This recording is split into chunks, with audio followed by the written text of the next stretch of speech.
All right, hello everyone. This is the Mgtow Cowboy. Greetings and salutations.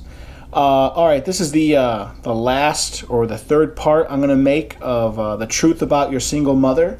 And again, this is by Gentleman Knight. So here we go with commentary. To sex at a very early age, and I would have been making a lot of poor life decisions. I probably would have even got a girl pregnant at an early age because I would have been so addicted to sex. But yeah, one of the reasons why they do that, and again, I for a long time I thought it was because they wanted to prevent me from becoming gay. I'm not gay today. I'm not gay, but I thought that was one of the reasons. But one of the biggest reasons why they do that is to basically control you with pussy. Basically, they have a girl there that's their girlfriend, and they had sex with you. If they can get you to impregnate them, that's even better. But basically, because you're having sex with them, they're talking to each other, and they can control you. So, she doesn't have to worry about disciplining you no more. You'll pretty much do whatever her girlfriend tells you to do. All right, I'm gonna stop it right there, and just very quickly to reiterate. Notice how this gentleman Knight, he's putting it together fairly well. So when the mother loses physical control of the son, she will literally use sex through or via other women to try to retain or keep control of the son. What I'm saying, my argument is that this actually extends out into all of society, and that in some way all of society is formatted this way. And so, whatever, a kid is born, and then for the first 6 years, it is primarily raised by the mother, and then it's shuffled off to school, and then what happens? Again, the majority of the time, who's the teacher? It's another woman. And then off to high school, and then it's more female teachers. And then finally, when the male starts becoming sexually active, we hand the kid off to what? The wife or the girlfriend or the wife. And the idea is that at every stage of the man's life, he should have a woman in his life guiding him. Or at least that's maybe, I think, what the feminists, the people who believe in gynocentrism, that's what they're going to push. What I'm saying is it's a form of control, and I see that Gentleman Knight has figured this out. And this is what I think we need to get other young men to figure out as soon as possible. The younger the better. All right, continuing on. She's giving you sex. So it's one of the things that a lot of single mothers like to do. And again, this might not apply to all single mothers. Like I've noticed that it happened to me. I talked to some other black men who grew up in the inner city, and they said the same thing, that when they were like 15 or 16, their mother tried to hook them up with an older friend so they can have sex with them. And I just found that whole strategy to be very strange for a woman to do that. But it's because they can't discipline you anymore, and they're trying to take back control in a way, and that's one of their ways of doing it. So, after letting that little bit of truth out, that's something, this channel, again, I want to reach as many men as possible. I want to reach as many men who, especially if they grew up with a single mother or they grew up in the inner city, these conversations aren't being had because the left, they censor a lot of conversation. And they don't allow us to talk, and especially among black men, we cannot talk at all. We have no spaces, no personal spaces in these inner cities to conduct ourselves or talk. Even if you go to a biker event, it's okay. I'd like to add my 2 cents. I'd like to add my 2 cents to what Gentleman Knight was saying. So I typically try to avoid talking about race when I talk about Mgtow, but notice how he brought it up, and because he brought it up, I have something to say about that as well. Notice how he calls out the left. Notice how he says, he uses euphemisms, he uses a euphemism in the inner city, and He talks about, even at a biker event or here or there. What he's basically saying is that our political enemies, the left, the first thing they do once they get the slightest little bit of power is they try to take away the ability for other people to speak. Which I see that as a form of slavery. They're literally taking away our freedom of speech. And remember, speech is a freedom, right? If you take it away from people, because these people don't believe in freedom. And he associates this with the left. I completely agree with him.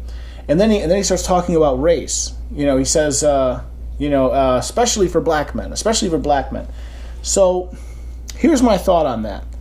I think that black men were or are what we would call canaries in the coal mine. I think that what we call feminism was beta tested on the black population in the United States first.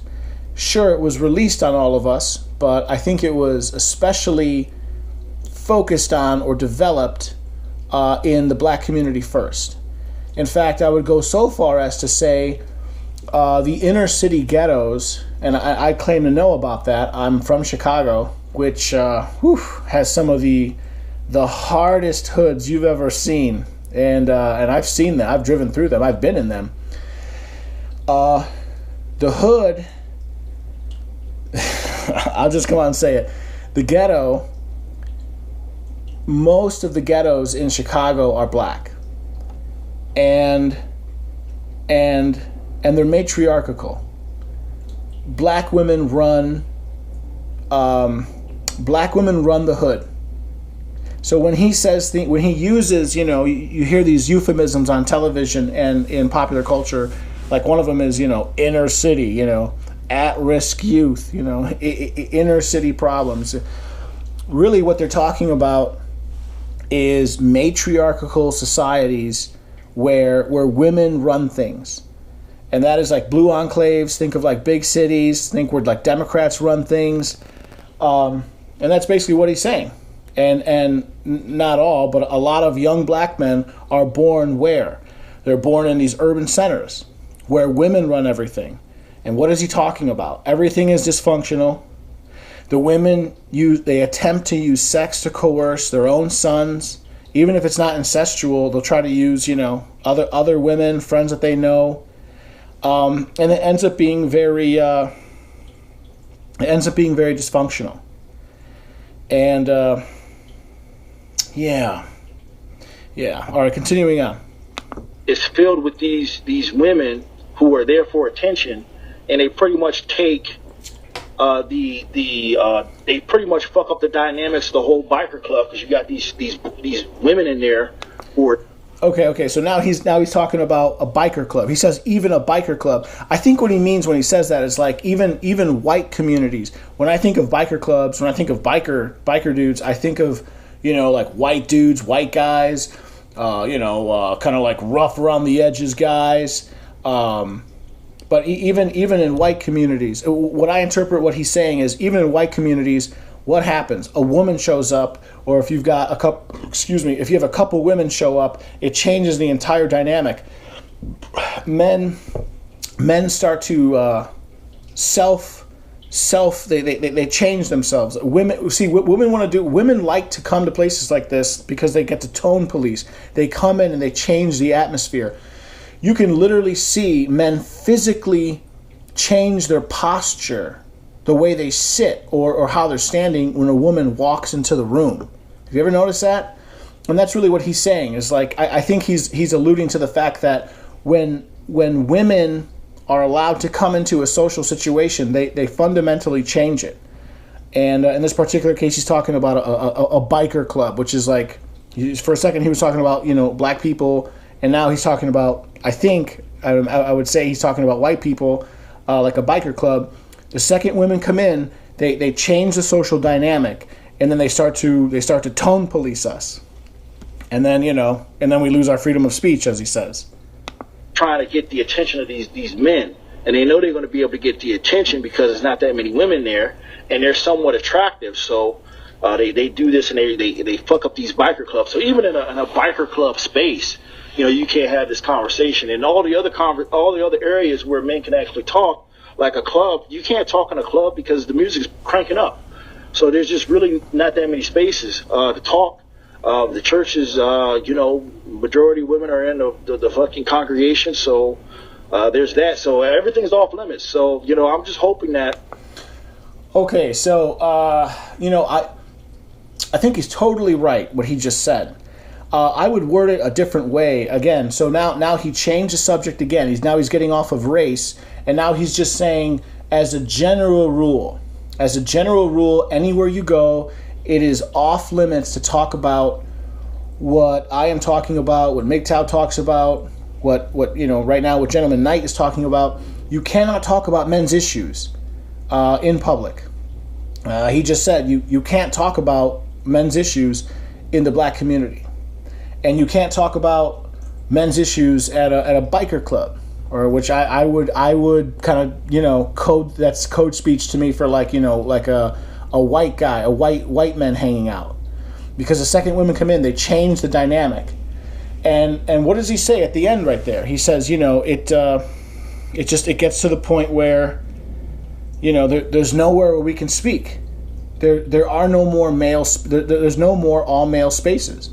And what I'm saying is that's on purpose. That's on purpose so that they can lay down this. They can totally reformat society so that men don't have a voice, and that's for control, I believe. And there's a larger agenda behind all that. And yeah. So continuing on. These videos reach someone, and